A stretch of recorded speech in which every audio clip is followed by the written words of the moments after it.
நாங்கள் அண்ணா நகர் பகுதியிலேருந்து வரோம். என் பேர் செல்வலீலா, கணவன் பேர் சாலமோன். எங்கள் இடத்துல சொந்த கடை ஒன்று தேவன் ஆரம்பிக்க கிருபை செய்தார். ஆனால் மெயினில் 28 வருஷமாக கடை வச்சுருந்தோம். ஆனால் தேவனுடைய வார்த்தை போன வருஷம் இதே நாளில் இங்கே வரும்போது, எகிப்தின் சம்பாத்தியமும் எத்தியோப்பியாவின் வர்த்தக லாபமும் உன்னிடத்திற்கு வந்து தாண்டி உன்னுடையதாகும் அப்படிங்கிற வாக்குத்தத்த வசனத்தை தேவன் கொடுத்துருந்தாங்க. அப்போ அதை படிச்சுட்டு நாங்கள் மாட்டி வச்சிட்டோம். அவ்வளோதான். எனக்கு அதை பற்றி சிந்தனை இல்லை. ஒரு நாள் நான் யோசனை பண்ணிவிட்டு ஆண்டவர் இருக்கும்போது, ஆண்டவர் கிருபையா, ஆண்டவர் இவ்வளோ தூரம் இத்தனை கடை இருந்தாலும் நம்ம கடைக்கு இவ்வளோ பேர் ஜனங்க வராங்களே ஆண்டவர் அப்படின்னு சொல்லிட்டு ஆண்டவரை துதிச்சிக்கிட்டே இருக்கும்போது, திடீர்னு அந்த வார்த்தையை நான் படிக்கும்போது கரெக்டாக அவ்வளோ கடை, மெயினில் அவ்வளோ கடை இருக்குது, அதை தாண்டி எங்கள் இடத்துல வராங்கன்னா ஆண்டவருடைய கிருபைன்னு தான் சொல்ல முடியும். அதே போல் அந்த வசனமும் அதே போல் தேவன் எங்களுக்கு கொடுத்த அந்த வார்த்தை அன்னைக்கு நான் உணர்ந்து நாங்கள் ஜெபம் பண்ணோம். அதே போல் தேவன் அந்த வார்த்தையின் மூலம் எங்களுக்கு கிருபையாய் முன்னாடி இருந்த வியாபாரத்தை காட்டிலும் தேவன் அதிகமாக எங்களுக்கு வியாபாரத்தை கொடுத்து எங்களை நடத்தினார். 3 மாதத்துக்கு முன்னாடி நாங்கள் கடையினாலே நிற்கிற வேலை நிற்கிறதுனால இவங்களுக்கு நரம்பில் கொஞ்சம் பீடிங் வெளியில் வர ஆரம்பிச்சிட்டு, அப்போ 3ஆவது மாதம் ஒரு நாள் அன்பரின் பாத்தில் ஒரு நாள் கொட்டி வாக்கத்தில் போயிட்டு ஜோம் நீட்டு தான் நம்ம அடுத்த நாள் ஆப்ரேஷன் சொல்லியிருக்கிறாங்க. நம்ம சரி ஆப்ரேஷனுக்கு போகிறதுக்கு முன்னாடி நம்ம ப்ரேயர் பண்ணிவிட்டு போகலான்னு சொல்லிட்டு ப்ரேயர் பண்ண போனோம். அப்போ அண்ணா ப்ரேயர் பண்ணிவிட்டு கிருபையினால் உங்களை பெருக பண்ணுவேன்னு சொன்னார். அங்கே போய் ரிசல்ட்டு கொடுக்கும்போது உங்களுக்கு வெளியில் தான் நரம்பில் தான் பால்ட்டுன்னு பார்த்தோம். ஆனால் நரம்பு குழாயிலையும் உங்களுக்கு பால்ட் இருக்குது. அதனால் நாங்கள் யோசனை பண்ணி தான் சொல்ல முடியும், என்ன பண்ண சொல்லலாம், நீங்கள் கடை வியாபாரத்தெல்லாம் விட்டுறணும், எல்லாத்தையும் விட்டுறணும், வேறு ஏதாவது சின்ன தொழில் தான் நீங்கள் பண்ணணும் அப்படின்னு சொல்லிட்டாங்க. அப்போ ரிசல்ட்டெல்லாம் பார்த்துட்டு உடனே சொல்லுவாங்க, சரி வெளியில் ரிசல்ட் எடுத்தீங்க, இன்றைக்கி நம்ம ஸ்கேன்லேயே ஒன்று பார்க்கலாம் அப்படின்னு சொல்லிட்டு ஒன்று எழுதி கொடுத்தாங்க. அங்கே அந்த ரிசல்ட்டில் பார்க்கும்போது தேவன் ஒன்றுமே இல்லை, நல்லா இருக்குது, எந்த பிரச்சனையுமே இல்லை அப்படின்னு தேவன் மாற்றி கொடுத்துட்டாங்க. கர்த்தருக்கு ஸ்தோத்திரம். கர்த்தருடைய பரிசுத்த நாமத்துக்கு ஸ்தோத்திரம். நான் திருச்சி ஸ்ரீரங்கம் பட்டணத்துலேருந்து வந்திருக்கிறேன். நான் 10க்கு 13 சைஸில் சின்னதாக ஒரு கடையை பட்டாணி வியாபாரம் தான் நடத்திக்கிட்டு இருந்தேன். பிரதரை சந்தித்து நான் ஜெபம் பண்ணக்கு அப்புறம் 550 ஸ்கொயர் ஃபீட்டில் பெரிய ஒரு கடையாக மாற்றி ஸ்ரீரங்கப்பட்டத்தில் ஒரு மொத்த வியாபாரியாக என்னை மாட்ட கிருபை செய்தார். சென்ற ஆண்டு வியாபாரிகளுடைய ஆசீர்வாத கூட்டத்தில் கலந்துக்கும் போது திருப்தி ஃபுட் ப்ராடக்ட்ங்கிற ஒரு நிறுவனத்தினுடைய அதிபர் அவர்கள் இந்த இடத்துல தன்னுடைய சாட்சியை சொன்னாங்க. அந்த சாட்சியை கேட்டுட்டு நான் ஒரு பொருத்தனை பண்ணியிருந்தேன். எஸ்அப்பா, இந்த மொத்த வியாபாரத்தை தமிழ்நாடு முழுவதும் நான் பண்ணுறதுக்கு எனக்கு ஒரு வழியை திறந்து கொடுக்கணும். அப்போ தான் பிரதர்கிட்ட ஜெபிக்கக்கூடிய ஒரு நல்ல ஒரு சந்தர்ப்பம். 3 நிமிடம் எனக்காக ஜெபிச்சாங்க. நான் சொன்னேன், என்னுடைய வியாபாரத்தை தமிழ்நாடு முழுவதும் கொண்டு போகணும் பிரதர், எனக்காக ஒரு நல்ல ஒரு பிராண்டு பேரை எனக்கு கொடுங்க அப்படின்னு. சுவை ஸ்நாக்ஸ்ங்கிற பேரை நீங்கள் வைங்கன்னு சொன்னாங்க. எனக்கு சுவை ஸ்நாக்ஸ்னோடனே இந்த சுவை ஸ்நாக்ஸை நான் ரிஜிஸ்டர் பண்ணணும். ரிஜிஸ்டர் பண்ணக்கூடிய சூழ்நிலை எப்படி இதை நான் ரிஜிஸ்டர் பண்ணுறது, இது ஏற்கனவே இருக்குமேன்னு என் ஒய்ஃப்கிட்ட நானும் டிஸ்கஸ் பண்ணும்போது சொன்னாங்க, இது கர்த்தர் கொடுத்தது, கண்டிப்பாக யாரும் இந்த பேரை வச்சிருக்க மாட்டாங்க, நீங்கள் தைரியமாக போங்கன்னாங்க. நான் மீடியேட்டர் மூலமாக அந்த நெட்டில் பார்க்கும்போது 17 பேர் சுவைங்கிற பேரை யூஸ் பண்ணியிருக்காங்களோடைய சுவை ஸ்நாக்ஸுங்கிற பேரை யாருமே யூஸ் பண்ணலை. கடன் வாங்காத அளவுக்கு இந்த வியாபாரத்தை கொண்டு வரணும்னு சொன்னேன். இன்றைக்கி கிட்டத்தட்ட 3 லட்ச ரூபாய் வைத்து அந்த தொழிலை ஆரம்பித்தேன். எனக்கு கடைசியாக முடிக்கும் போது கிட்டத்தட்ட 8-9 லட்ச ரூபாய் செலவாச்சுது. 10 பைசா கடன் வாங்கல. அதே மாதிரி என்னுடைய விளம்பரங்கள் கொடுக்கும்போது நீ கோடியாய் பெருகுவாயாக அந்த வசனத்தை ஆதியாகமம் 24:60 வசனத்தை மேலே போட்டு தான் நான் என்னுடைய விளம்பரத்தை எல்லா பத்திரிகையும் கொடுப்பேன். அது என்னுடைய கடையிலையும் அந்த வசனத்தை தான் வச்சிருக்கிறேன். இப்படியாக நான் கடவுளை மகிமைப்படுத்தி கொண்டிருக்கிற நிமித்தமாக எனக்கு தமிழ்நாடு முழுவதும் 41 டீலர்களை இன்னைக்கு கொடுத்துருக்காங்க. அந்த குறுகிய காலத்தில் எனக்கு 41 டீலர்கள் கொடுத்துருக்காங்க.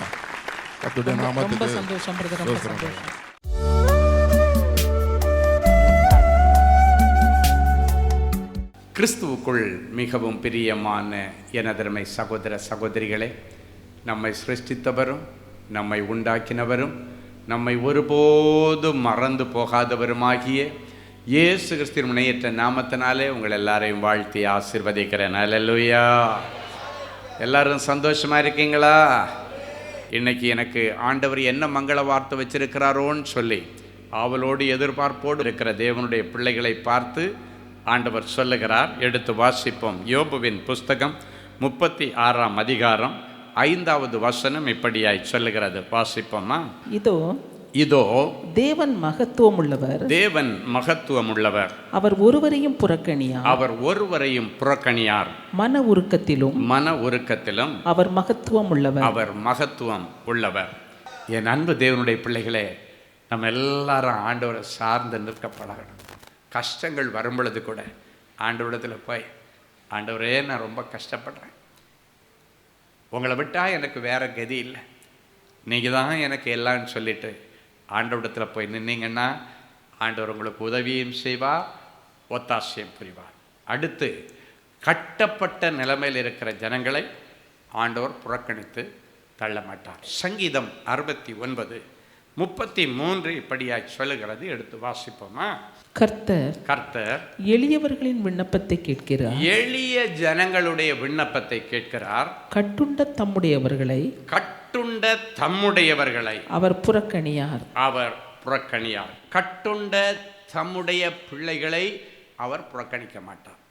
இன்னைக்கு ஒருவேளை நீங்கள் பிசாசின் பிடியிலே கட்டப்பட்ட நிலைமையில வந்திருக்கலாம், மாந்திரிக வல்லமையினால கட்டப்பட்ட நிலைமையில வந்திருக்கலாம், உங்களுக்கு விரோதமாய் செய்யப்பட்ட செய்வினை கட்டுகளினால கட்டப்பட்ட நிலைமையில வந்திருக்கலாம். பார்ப்பதற்கு நீங்கள் விடுதலையோடு நடக்கிறவர்கள் போல நடந்து கொண்டிருக்கிறீர்கள். எனக்கு எந்த கட்டும் இல்லை, எனக்கு எந்த பாண்டேஜஸும் இல்லை, எந்த சிறையிருப்பும் இல்லைன்னு நீங்கள் நினச்சிக்கிட்டு வந்திருக்கலாம். ஆனால் உங்களுக்குள் பதுங்கி இருக்கிற ஏதோ ஒரு கட்டப்பட்ட ஆவி உங்களை விடுதலையாக எதையும் செய்ய விடலை. சிலர் யோசிக்கிறீங்க, நான் விரும்புகிறதையே என்னால் செய்ய முடியலை, நான் விரும்பாத ஒன்றை நான் செய்கிறேன் அப்படின்னா என்ன தெரியுமா? உனக்குள்ளே நீ விரும்பாத ஒன்றை செய்ய வைக்கிற ஒரு ஆவி ஒன்று ஆளுகை செய்து கொண்டிருக்கிறது. அதான் அடிக்ஷன் ஸ்பிரிட் அப்படின்வாங்க. அந்த அடிக்ஷன் ஸ்பிரிட் வந்துருச்சுன்னா, அடிமைத்தனத்தின் ஆவி வந்துருச்சுன்னா, ஏதோ ஒரு காரியத்தில் நீ அடிமைப்பட்டுட்டீங்கன்னா, ஏதோ ஒரு பழக்கத்தில் நீ அடிமைப்பட்டுட்டீன்னா, அந்த அடிக்ஷன் ஆவி உனக்குள்ளே இருந்து நீ வேண்டான்னு நினச்சாலும் அதையும் தாண்டி உன்னை அந்த பாவத்தை செய்ய வச்சிரும். அந்த பாவத்தை செய்ய அது செயல்படுத்தி முடிச்சிடும். அவ்வளோதான். இன்னைக்கு அநேகர் அந்த நிலைமையில தான் இருக்கிறீங்க. நான் இந்த தப்பு பண்ணக்கூடாதுன்னு நினைக்கிறேன், ஆனால் அதையும் தாண்டி நான் செய்துடுறேன் அப்படின்னா உன்னுடைய மைண்டு உன் கண்ட்ரோலில் இல்லை. ஒரு அடிக்ஷன் ஸ்பிரிட், ஒரு அடிமைத்தனத்தின் ஆவி உனக்குள்ளே இருக்குன்னு அர்த்தம். இன்னைக்கு ஆண்டவர் அதை வெளியேற்றுறார். நீ சுதந்திரமாக இருக்கணும். அன்னைக்கு 18 வருஷமாக ஒரு கூனி, அந்த கூனி வானத்தை கூட நிமிர்ந்து பார்க்க முடியாமல் அப்படியே மண்ணையே பார்த்துட்டு வர்றா. அன்றைக்கு அதற்கு காரணம் என்ன தெரியுமா? ஒரு பிசாசு அவளை கட்டி வைத்திருந்தது, அவளுடைய முதுகை கட்டி வைத்திருந்தது. அவள் நிமிர்ந்து பார்க்க முடியவில்லை. இயேசுவை தேடி வரும் பொழுது ஆண்டவருடைய சூழ்நிலையை பார்த்தார். இவள் எவ்வளவு நாள் தான் மண்ணை பார்த்துட்டே நடப்ப. இயேசு சொன்னார், ஸ்திரீயே, உன்னை பலவீனப்படுத்துகிற இந்த ஆவியிலிருந்து நீ விடுதலையாக்கப்பட்டாய். ஒரே வார்த்தை தான் சொன்னார். அடுத்த நிமிஷத்திலே அவள் நிமிர்ந்து தேவனை மகிமைப்படுத்தி கொண்டு வீட்டிற்கு போனாள். ஒருவேளை உனக்கும் ஒரு தலைகுனிவு உனக்குள்ள இருக்கலாம். உனக்கு என்னமோ சரீரம் நிமிர்ந்த மாதிரி இருக்கும், ஆனால் உள்ளுக்குள்ளே கூனி குறுகி போன மனசு ஊனமுள்ள பிள்ளைகள் நிறைய பேர் இருக்கிறாங்க. என்னால் முடியாது, என்னால் செய்ய முடியாது, என்னால் ஏதாகிலும் ஒன்று செய்யக்கூட முடியாதுன்னு சொல்லி மனசு உடைஞ்சு போய் நம்பிக்கை விட்டு போன நிலைமையில் ஏதோ ஒரு நடைபெற மாதிரி நீங்க வந்திருக்கலாம். அப்படிப்பட்ட உன்னுடைய இருதயத்தில் இருக்கிற எல்லா அசுத்த ஆவிகளை ஆண்டவர் இன்றைக்கு விடுதலையாக்கி எல்லாம் வெளியேற்றார். கட்டுண்டவர்களை அவர் புறக்கணியார். பொதுவாக கட்டப்பட்ட நிலைமையில் இருக்கிறவங்களை பார்ப்பதற்கு யோசிப்பாங்க, அவர்களோடு உறவு வைத்திருப்பதற்கு யோசிப்பாங்க. ஆனால் இயேசு சொல்கிறார், அப்படிப்பட்டவங்களை எல்லாம் நான் புறக்கணிக்க மாட்டேன், இன்னைக்கு அவர்களுக்கு விடுதலை என்று சொல்லுகிறார். அன்றைக்கு அவளுக்கு ஒரே வார்த்தை தான் சொன்னார், ஸ்திரீயே, உன்னை பலவீனப்படுத்துகிற ஆவியிலிருந்து விடுதலையாக்கப்பட்டார். அவர் சொல்கிறார், மகனே, மகளே, உன்னை பலவீனப்படுத்துகிற ஆவியிலிருந்து இன்றைக்கு நீ விடுதலையாக்கப்பட்டார். உன் சிந்தனையில் ஒரு விடுதலை, உன் செவிகளில் ஒரு விடுதலை. ஏதோ சத்தம் ஒன்று என் காதில் கேட்டுக்கிட்டே இருக்குன்னு நினைக்கிறீங்க, அது ஒரு கட்டு. அதிலிருந்து இன்றைக்கு விடுதலை. உன்னுடைய மனசு தேவையில்லாத காரியங்களை யோசித்து என்னை பாவத்துக்கு இழுக்கிறது, அது ஒரு தேவையில்லாத பிசாசின் கட்டு. ஆண்டவர் அதிலிருந்து இன்றைக்கு உன்னை விடுதலை ஆக்குகிறார். நல்லா பேசிட்டு இருந்தேன், இப்போ என்னால் பேச முடியலை, நானே ஊமை ஆயிட்டேன். ஊமையும் செவிடுமான அந்த ஆவிகள் எல்லாம் ஆண்டவர் இன்னைக்கு வெளியேற்றுறார். உங்களுக்கு இன்னைக்கு ஒரு அற்புதத்தை செய்வார். ஒருவேளை ஒரு பலவீனப்படுத்துகிற ஆவி, ஒரு வியாதியை உனக்குள்ளே வைத்திருக்கிற ஆவி, அந்த ஆவியின் நிமித்தம் ஒருவேளை உனக்கு வியாதி இருந்தாலும் அந்த வியாதியையும் ஆண்டவர் இன்னைக்கு குணமாக்குவார். ஏன்னா ஆண்டவருடைய சத்திய வார்த்தைகளை கேட்டுக்கொண்டிருக்கிறீர்கள், அது உனக்கு மெடிசனாக உள்ள போயிட்டுருக்கு. சத்தியத்தை அறிந்து கொள்ளுங்கள், சத்தியத்தை மேய்ந்து கொள்ளுங்கள் என்று வேதம் சொல்லுகிறது. சத்தியத்தை மேய்ந்து கொள்ள வந்திருக்கிறீர்கள், சத்தியத்தை கேள்விப்பட்டு சத்தியத்தை கேட்கும்படி வந்திருக்கிறீர்கள். சத்தியத்தை கேட்கிற பிள்ளைகளுக்கு அந்த சத்திய வார்த்தையினாலே விடுதலை. நிறைய பேருக்குள் இருக்கிற தற்கொலை ஆவிகள் எல்லாம் சைலண்டாக போயிட்டுருக்கு. சில பிள்ளைகளுக்குள் இருக்கிற தற்கொலை ஆவிகள், சில பிள்ளைகளுக்குள் இருக்கிற தரித்திரத்தின் ஆவிகள், சில பிள்ளைகளுக்குள் இருக்கிற பலவீனப்படுத்துகிற ஆவிகள் எல்லாத்தையும் ஆண்டவர் 1 by 1 அனுப்பிட்டே இருக்கிறார். ஊனத்தை கொண்டு வருகிற ஆவிகள் எல்லாத்தையும் வெளியேற்றி தேவ அபிஷேகம் உங்கள் மேலே இறங்கிக்கிட்டே இருக்கு. தேவ வல்லமை உங்கள் மேலே இறங்கிக்கிட்டே இருக்கு. ஒரு அக்கினி உங்கள் மேலே விழுகிறது. எலியாவின் நாட்களிலே இறங்கி வந்த அந்த அக்கினி பலிபீடத்தில் இந்த அத்தனையும் பட்சித்து போட்டது போல உங்கள் சரீரத்தில் இருக்கிற கட்டிகளையும் உங்களுடைய சரீரத்தில் இருக்கிற எல்லா வியாதிகளையும் பட்சிக்கிற ஒரு அக்கினி உங்கள் மேலே விழுகிறது. அக்கினியினாலே இனி விடுதலையாய் நீங்கள் வாழ்வீர்கள். அந்த அக்கினி உன்னை சுத்தி கட்டி வைத்திருக்கிற கட்டுகளின் கயிறுகளை சுட்டரிக்கிறதை என் ஆவியிலே பார்க்கிறேன். மனசு கட்டப்பட்டிருக்கு, மைண்டு கட்டப்பட்டிருக்கிற, எதையும் யோசித்து செய்ய முடியல. நல்ல கிரியேட்டிவா யோசித்து சாதனைகளை படைத்த நீ இன்றைக்கு ஒரு சாதாரண வேலையை கூட செய்ய முடியவில்லை. சாதனையாளர் என்று பெயர் வாங்கின நீ இன்றைக்கு எல்லாராலும் ஒதுக்கப்பட்ட நிலைமையில இருக்கிறாய். புத்தி மழுங்கி போச்சு என்று எல்லாரும் சொல்லிக் கொண்டிருக்கிறார்கள். இன்றைக்கு ஒரு அக்கினி இறங்கி அதை இப்பொழுது உயிர்ப்பிக்கிறது இயேசுவின் நாமம்.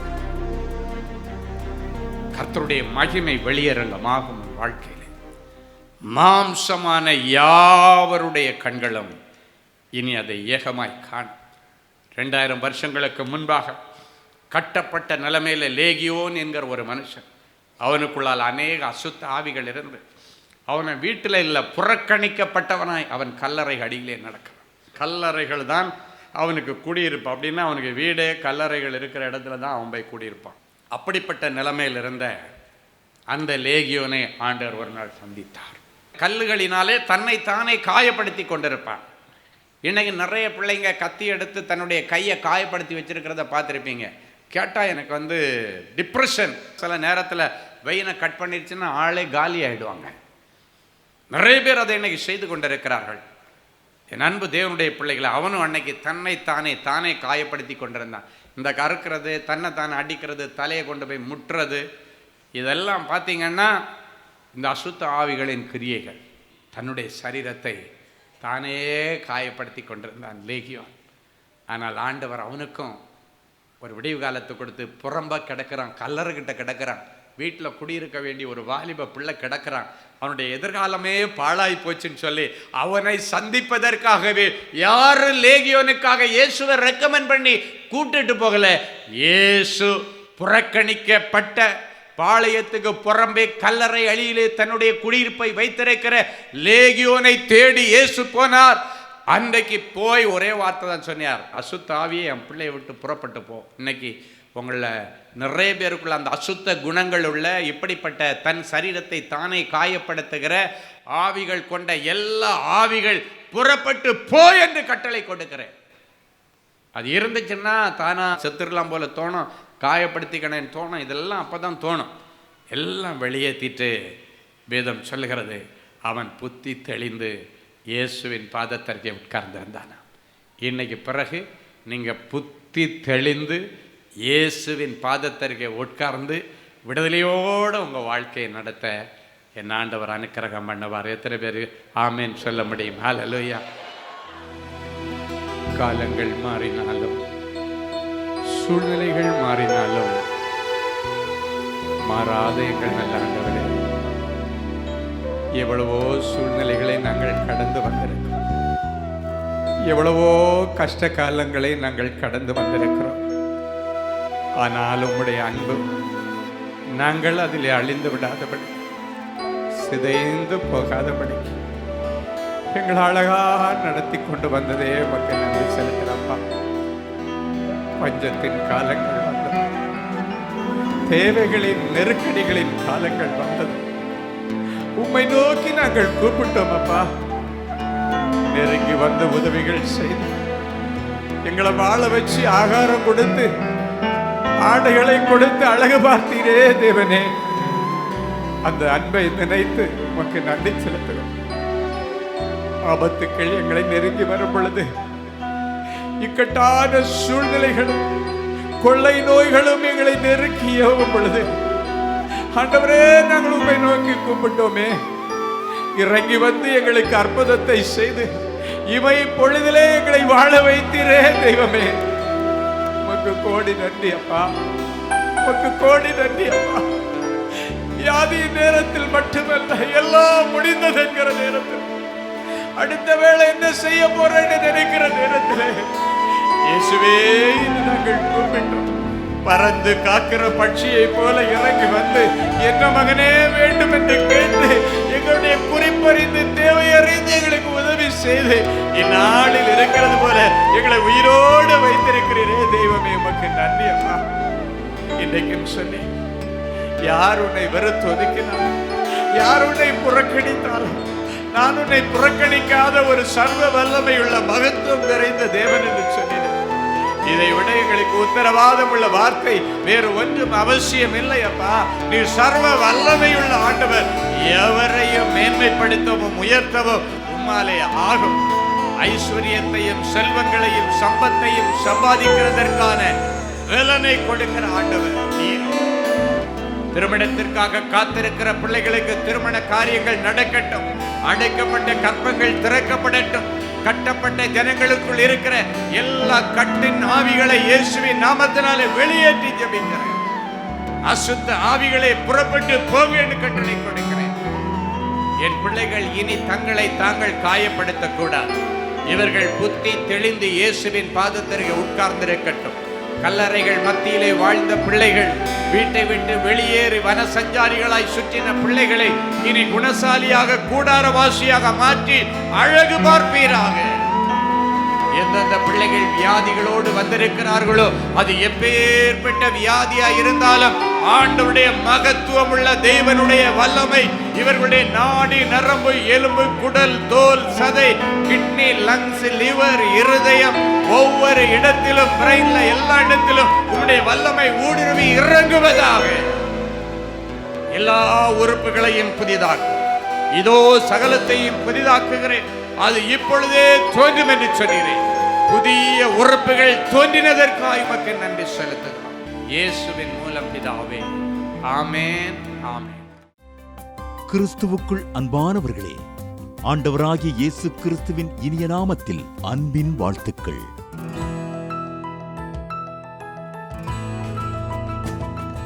எங்களுடைய மார்வெல் திருமண தகவல் மையத்தை ஆன்லைன் சேவை மூலம் உங்களுக்கு அறிமுகப்படுத்துவதில் நாங்கள் மிகுந்த மகிழ்ச்சி அடைகிறோம்.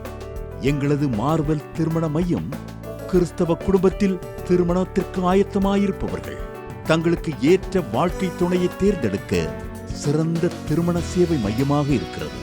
மேலும் மார்வெல் திருமண தகவல் மையத்தில் நீங்கள் பதிவு செய்வதற்கு எங்களது இணையதள முகவரி www.marvelmatrimony.com மற்றும் அலைபேசி எண் 7824855999 என்ற எண்ணிற்கு தொடர்பு கொள்ளலாம். சென்னை, நாகர்கோவில் மற்றும் மும்பை நகரில் உள்ளவர்கள் பதிவு செய்ய விரும்பினால் கீழ்க்கண்ட விலாசங்களில் உள்ள எங்களது அலுவலகங்களோடு தொடர்பு கொள்ளலாம்.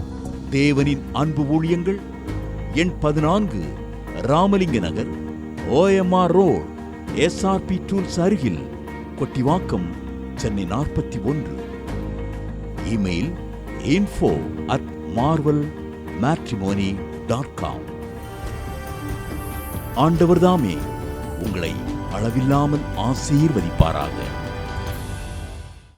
Genesis Creations Media Academy, certification in media technology.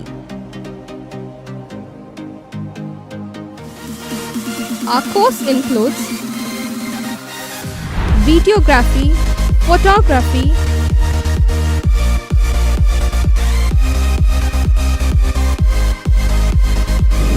live video mixing,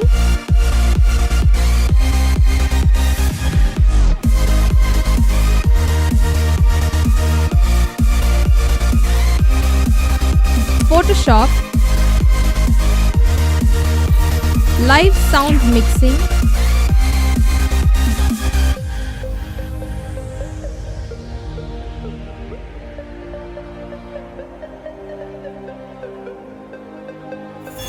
drone cinematography,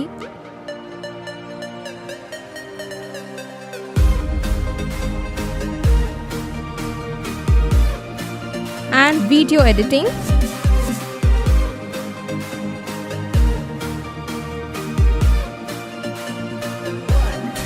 Praise the Lord. I welcome you all on behalf of Genesis Creations Media Academy. இந்த கோர்ஸ் நாங்கள் ஸ்டார்ட் பண்ணதுக்கான மெயின் ரீசன்ஸ் பார்த்தீங்கன்னா 3 benefits இருக்குங்க. First benefit பார்த்தீங்கன்னா இந்த course வந்து just 3 months course தான். நீங்கள் 3 months இந்த கோர்ஸை நீங்கள் படித்து முடிச்சிடலாம். செகண்ட் பெனிஃபிட் பார்த்தீங்கன்னா இது வந்து ரொம்ப காஸ்ட் எஃபெக்டிவ். ஸோ நீங்கள் ஈஸியாக அஃபோர்ட் பண்ணி இந்த கோர்ஸை நீங்கள் படித்து முடிக்கலாம். மூணாவது பார்த்தீங்கன்னா இங்கே வந்து professional teaching with professional equipments கொடுக்குறோம். ஸோ நீங்கள் ஃப்யூச்சரில் எங்கேயாவது போய் ஜாப் ஜாயின் பண்ணாலும் சரி, இல்லை நீங்கள் வந்து பிஸ்னஸே ஆரம்பித்தாலும் சரி, அந்த ப்ரொஃபஷனல் எக்யூப்மெண்ட்ஸை ஹேண்டில் பண்ணுறதுக்கான ப்ரொஃபஷனல் ட்ரைனிங் நாங்களே உங்களுக்கு கொடுத்துருவோம். ஸோ நீங்கள் கோர்ஸ் முடிச்சுட்டு வெளியே போகும்போது உங்களுக்கு ஜாப் கைடன்ஸ் அண்ட் இன்டர்ன்ஷிப் நாங்களே கொடுத்துருவாங்க. ஸோ இதுக்கும் மேலே உங்களுக்கு ஏதாவது டீட்டெயில்ஸ் வேணும்னா நீங்கள் ஸ்டாஃபை காண்டாக்ட் பண்ணலாம். உங்களுக்கு எல்லா டீட்டெயில்ஸும் கொடுப்பாங்க. வாங்க நம்ம கிளாஸ் ரூமில் சந்திக்கலாம். Thank you. For further details, contact 7824850999 or visit our website at www.genesiscreations.in.